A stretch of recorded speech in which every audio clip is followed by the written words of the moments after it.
So now let's talk a little bit about relative humidity. Imagine this is a sponge and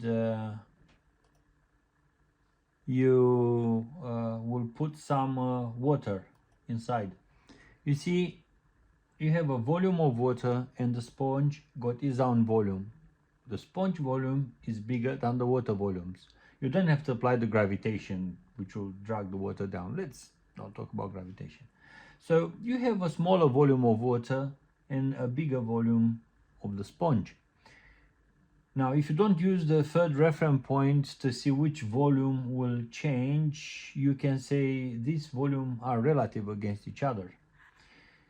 So coming back to my story, you have water inside the sponge, but you can't see it.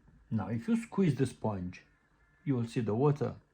It's like lowering the temperature when you have a constant absolute humidity. If you have, as an example, 12 grams per cubic meters of moisture, the relative humidity will go up and down in opposite with the temperature. So if you lower the temperature, the relative humidity will show high. The temperature will act on air solubility. You know, if you will lower the temperature more and you go below the dew point, it's like pressing the sponge more and you will start to have droplets. This is the entire enigma. That's the way I explained to myself the relative humidity. That's simple. Back to the air handling units. Guys, you know the nature have unlimited resources to bombard with moisture or to vary the temperature. And I cannot use only one heat exchanger to cool premises in the pharmaceutical industry, because the side effect of cooling, it is moisture removal, and you can dry the air too much. Also, sometimes when you want to dry the air because it's too humid, you cool the premises too much, so the side effect, it is overcooling the air. That's why I'm using two heat exchangers. One is for cooling, but I will remove moisture and I have to reheat the air. Also, if I want to cool the premises a lot, I remove too much moisture from the air and I'm using a humidifier to bring it back. Watching this video, you'll observe that I'm not running the cooling heat exchanger. It is dead, it's not running.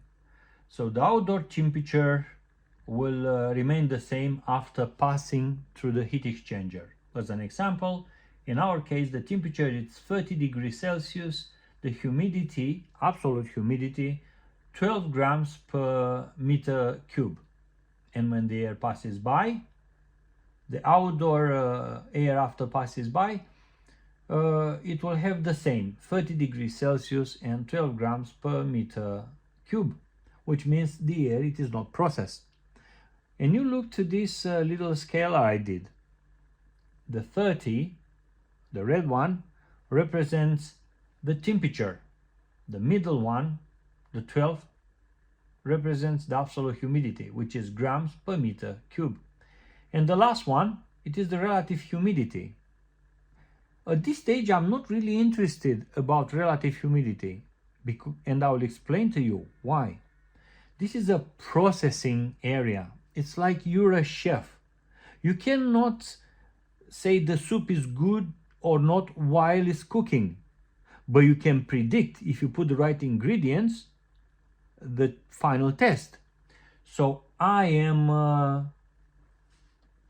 at this stage, I'm not processing the air.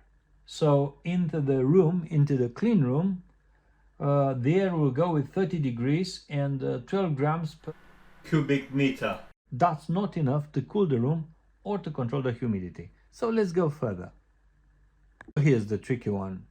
You see, the air comes from outside with 30 degrees Celsius and 12 grams per meter cube. When the air passes by through the heat exchanger, I'm using the heat exchanger this time. It's a blue color. I cool it, but it's cooled above the dew point. I'm not eliminating moisture. Look to the lower side, not eliminating anything. And I split in three here the air because I want to give you some examples. So the top line represents the relative humidity. The middle one represents the absolute humidity, and the lower red line represents the temperature. As you will see, by using the heat exchanger above the dew point, I lower the temperature. The absolute humidity is constant because I'm not removing the moisture, and the relative humidity went high.